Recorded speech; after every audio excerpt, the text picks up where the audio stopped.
want to go to race number 7, gents. As I turn over, this is the race of the day, the Ultimate Mazda Japan Trophy Group 2, Steve, and a nice lineup. Yeah, the notable scratch in Mulliston, I think, is going to go directly to Australia on the back of rain-affected going. So he'll keep, but it leads Cheval Promoteur current fave, $2.80. In front of Hypnos, $3.50. Sheriff, $6.50. Dragon Queen, a little bit of specking there for Dragon Queen, $8.5. True Enough, $9, second up this campaign. Maseto, 14 out to 15. She's the same price. Germanicus. Order Again, a little bit of specking around Order Again. We've spoken about this horse the last few weeks, been accepted for races, then been withdrawn. Well, I think the rain-affected going, no dramas there with Order Again, but has been spec $16. And Gino Severini, best of the rest, at 21. So, again, no clear lead here, Thad. Money just dried up a fraction with the unknown track conditions, repeating myself here, but Cheval Promoteur, current fave, 2.8. Okay, 2.8 BP Cheval Promoteur. We haven't seen it since the middle of Jan, so a couple of question marks there, and there's a sort of horses here in this race that if there are some question marks, they could strike. Yeah, for sure. And look, Cheval Promoteur is a horse that they were keen to work through that spring and summer preparation, because so often Catherine Cameron and the team have suggested that he's a horse that can get through the better track conditions, despite what we've seen in winter months. He's got a great heavy track record. He's been placed twice from 2 starts on slow ground.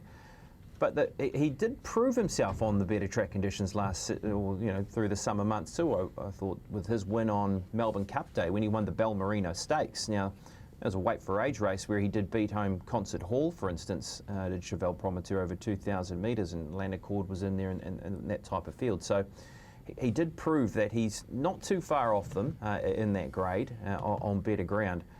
What helps him here, he comes back to a venue there he's had success at and on wet ground. Then you've got Hypnos. Hypnos again, class animal, a horse who can get through the wet conditions, placed here through the summer in the Tauranga Stakes over 1,600 metres. When finishing second, recently won the Taranaki Cup as a horse who does have the credentials on the wet ground. So he becomes a definite chance in the race. And what he has over, say, Cheval Promoteur is that recent racing to his name. Then you start throwing up a number of different balls here, including the horse that you mentioned there about the Ben Foot trained runner in Order Again. Yeah. This horse does have very good Sydney form on wet ground. He is an 8-year-old, but gee, you go through some of his form. He's listed winner on wet ground over 1,500 metres. He's a stakes place getter on wet ground in Australia. If they've been waiting to find the right track condition, well, they're going to get it tomorrow, aren't they? So let's find out what he has to offer. He's had a trial where he sat in second position throughout, and he was beaten around a length in his most recent trial at Ellisey. Because horses like, for instance, Germanicus has only had 2 starts on slow ground for 2 unplaced runs, no runs on heavy track conditions. Maseto has had a couple of placings on slow ground, but nothing on heavy, and every time the track condition starts pushing into that heavy bracket, it's a no-go zone. Dragon Queen's had placings on slow ground, but nothing on heavy track conditions. So there's a fair few, and even True Enough, again, 1 placing on slow ground, no starts on heavy surfaces. So where do these horses sort of sit into the mixture? So if you're trying to eliminate and give that horse a chance order again, you start working the way up the pecking order to say it can be a chance at a bit of a price. I wouldn't be leaving him out. I think he's a horse we have to be very, very cautious of, and $16 might be just a cautious enough look on the each way. Certainly cautious enough for a few already, Paul, the $16 around Order Again. Could not agree more. Oh, that is an absolute gift from Steve and the boys. As BP said, a listed win at Rosehill on a track that had the cut out of it. The trial at Ellerslie wasn't the worst either. He looked like he was under a nice little hold there. So Order Again will certainly be in my staking plan. I don't mind the look of Hypnos either.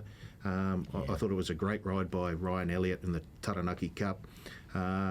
Second here at Tauranga over 1,600 metres. Now Vernon Me finished third in that race, and of course Vernon Me has been the bridesmaid in the Zaville, the Herbie Dyke and the Bone Crusher, so it's not a bad form line there. But yes, Order Again at $16. I'll tell you what, he won't be $16 next start. Mm-hmm. You better defend yourself, Steve. Have I seen Order?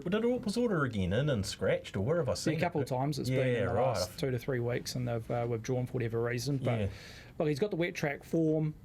He's got creditable runs under his belt in Sydney, which BP's alluded on. It's just fitness levels. You can have heavy track form the day's long, but you still need to be fit first up, and you just got to back on Ben Foot. He's had a number of trials, exhibition gallops leading in, so you just got to take him on a little bit of trust. Yeah, that's $16. If the track is a genuine heavy, you may be seeing single figures around Order again on race day. But I think this market really is determined by how the track comes up. As important as the pointy end, Cheval Promoteur, $2.80. If it holds around that slow 9, heavy 10, he is the best wet tracker on exposed form, so he will start fave. If it gets into that middle range of slow, being the back end of the day, Hypnos will challenge that 1-1 in betting, currently 350 v 280. But Hypnos, the older he gets, he's just liking that little bit of fire, a little bit of juice in the track, Hypnos, and he does have genuine wet track form at Tauranga Hypnos. So intriguing to see where that market ends up. I'm big on Sheriff, I really am. Gee, okay. Yeah, I'm Make big sure on you the Sheriff. weights. Not too many are at this stage. I know he's shot. I know he's touted to have a lot of promise. You go back as a 3-year-old a few years ago when winning the Manawatu Classic, beating some useful types. He's had issues. You look at him; he's a rising 8-year-old, and he's only had the 24 race starts. But I was very impressed with his performance last Sunday on this track. Yes, a slow 8. I'm hoping he can get to a slow 9, slow 8 tomorrow afternoon to help his chances. But he had to carry a big weight, 60 kegs. It was a top ride from Andrew Calder on that day, on Sunday, to get him over the line with that big weight. But the overall rating was 1.4 lengths above open class standard.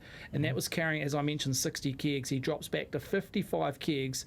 If he can run a similar figure, which you'd be fairly confident he can do with 55 on his back, he's right in this race. And I think an underrated profile on a horse is a quick backup on a rain-affected going. And he's the one horse. He's the one horse out of the entire meeting. He's backing up from last Sunday at Tauranga to Saturday. And I think that's a key asset on a rain-affected going. I've got Sheriff as a play, and he's current third fave, but I do like him tomorrow. Yeah, okay. But there's someone watching out there, Paul, because we've had about 8 or 9 bets. That might be the total audience on Order again. I mean, since I think about 8 or 9 in my family. Yeah. That's it, yeah. See it just ticking up. There's someone watching BP Order again. That's good. My kids are at school, so they'll catch the YouTube clip of this a little bit later on to help with viewership. Yeah, look, it's interesting, isn't it? And Steve makes some great points there around Sheriff, and he was a horse that was touted. He could have been anything as a 3-year-old, and things haven't quite gone to plan.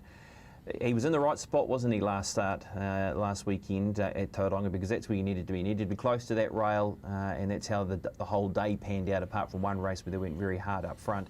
And it was a cool ride from Andrew Calder to be able to rein in the leader. And if he can produce something similar off the quick backup on a venue that he's won at, well, $6.50 is a nice price. So I like Cheval Promoteur as a horse. I always have, to be honest with you. He's just been one of those horses since he arrived in the country from the UK.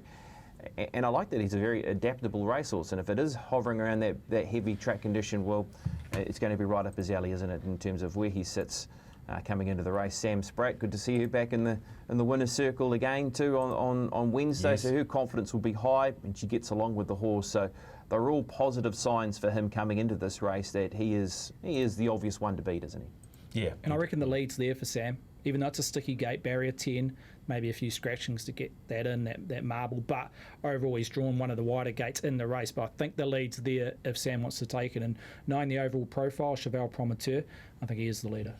What about True Enough, Steve? I quite like that resuming run. I saw it's 5th of 7, but it looks sort of loomed and then just faded late. I think it was a County Pukekohe, wasn't it? Last started at Ellerslie on Cup Day. Cup Day. Yep. Yeah, it was an interesting horse because you're looking at SP, the SP at $11. Now, he was well back during the week first up, and then he was freezing on race day and leading into the race. I think, he went out from about 7 to 12 or 13 on final field.